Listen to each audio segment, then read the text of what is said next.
Hey, what's up guys? Today I'm going to show you how to get the Ice Staff and upgrade it on the Black Ops 6 Zombies map, The Tomb. The first thing you're going to want to do is get the whole map opened up and make your way over to the Dark Ether portal and go ahead and open that up and make your way into the Dark Ether / Pack-a-Punch room. Build up a little bit of points, maybe get Jug, buy your first pack, get your weapon tier up 1 or 2 levels, and just get your basic loadout prepared.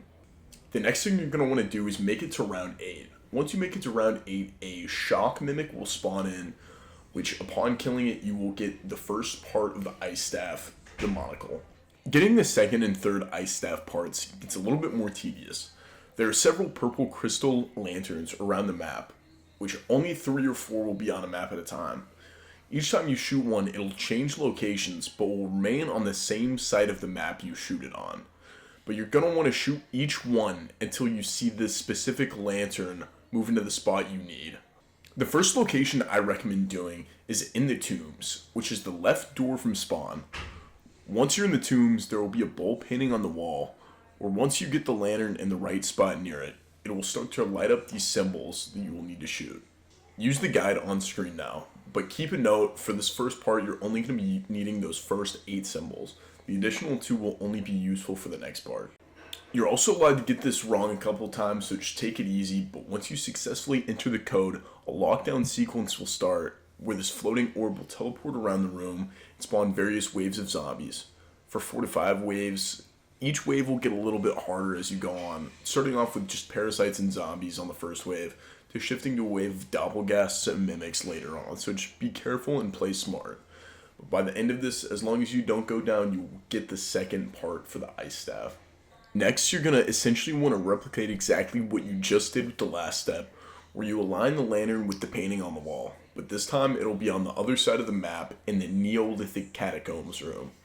Again, you just want to make sure you have the lantern in the same room with the painting, and once you have done that, the symbols will yet again glow up and you will just need to shoot them. But this time, there will be those additional 2 symbols that you will need to shoot. Just remember, you're allowed to fail this a couple of times, and you will still be able to get it done just fine. Then you will go through a very similar lockdown sequence yet again, but be careful doing this because sometimes I get trapped, and to be completely honest, I've gotten down in this lockdown sequence way more than the other. So just make sure you're properly prepared and play smart, but once you've gone through this lockdown, you will have successfully completed it and you have gotten the last part for the Ice Staff. Once you have acquired all 3 parts, you're ready to assemble the staff. If you're doing this solo or on a higher round, I'd recommend having a mutant injection or turret, Aether Shroud, or a frenzied guard, or just a good enough gun, because the sequence to defend the staff takes quite a while and can get a little bit dicey with the amount of zombies that are spawning. But if you're playing with a squad, just everybody gather up and you should be good. Now you have successfully created the unupgraded Ice Staff, which, to be pretty honest, it's pretty awful, being on par with wonder weapons like the Winter's Howl, but that's where the upgrade comes into play. To begin upgrading the staff, you're going to need to work with those crystal lanterns again.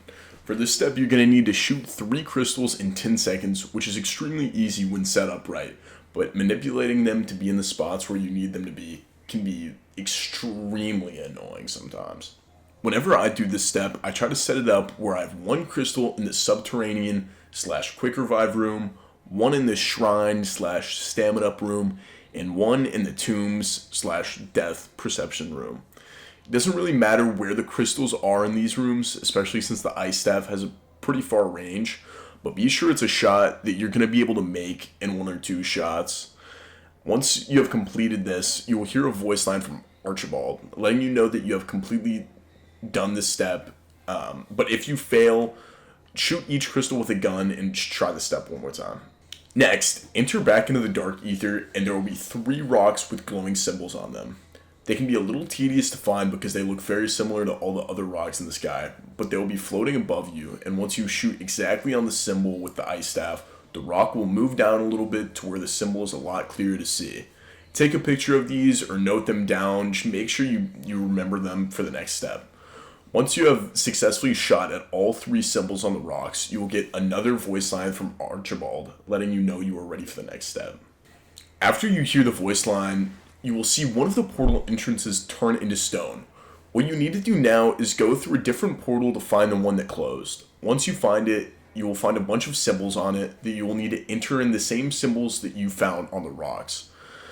This doesn't need to be done in any certain order, but if you fail, you will know, because once you enter the portal, you will be dropped into the dark ether and just get instant down from fall damage. This has happened to me in embarrassing amount of time, so make sure you do not follow in my footsteps and you actually get this part right. Once you're teleported successfully, you will spawn in on a platform with a purple orb. Interact with it to start the final step. You will need to closely follow this orb as zombies spawn in, and you're essentially going to feed a soul box, which if you take too much time to finish, you will need to repeat this step and the last. It will keep getting harder, spawning doppelgas, shock mimics, and eventually an amalgam, which, to be completely honest with you, you can kind of just avoid because I've successfully finished this step every time on playing this map without killing it. But make sure you're prepared and have a good loadout and enough ammo, and you should be good to finish this. And there you go. Once you finish the soul box, your screen will go white, and the same area where you first crafted the staff will have a purple glow inside of it that will let you go through a short animation that will then give you your upgraded staff. This one is miles better than the unupgraded version and is actually worth getting. If you got something useful out of this, make sure to drop a like and let me know what other guides I can make next.